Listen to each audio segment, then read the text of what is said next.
what I'm not proud of what I'm about to tell you, but in my defense, I was only 14 when it happened. Okay, my mom died when I was little, so it was just me and my dad. You think that would make us really close, kind of us against the world.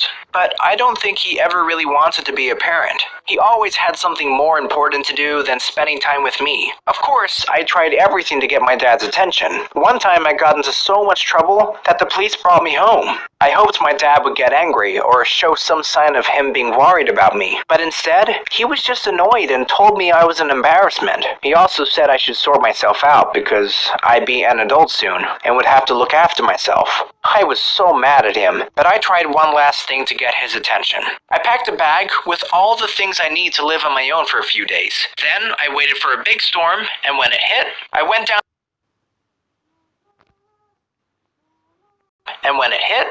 down to the beach with our canoe. Then I put a few empty pain pill bottles into the canoe and shoved it into the water.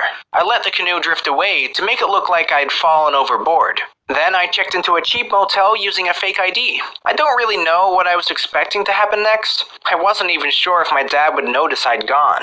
2 days later, I put on a hoodie and sunglasses and went to buy some food. When I saw the local newspaper, I couldn't believe it. The headline said, 14-year-old missing in the ocean.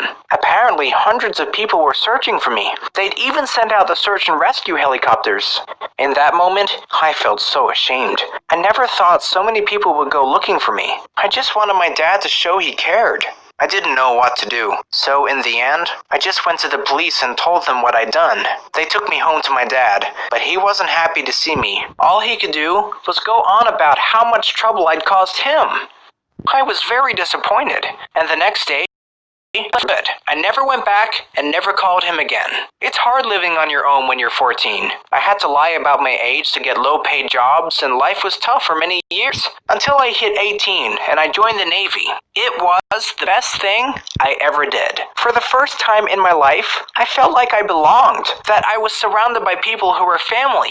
I'm still close friends with most of the people who trained with me. Unfortunately, after a couple years, I broke my ankle badly and was discharged. Luckily, I discovered it wasn't too late to go to college. I found a cheap community college, which was all I could afford, and I graduated at 25.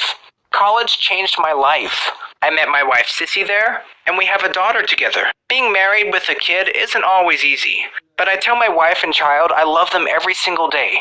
I know how painful it is to live without feeling loved, and there's no way my daughter is going to grow up thinking her dad doesn't care.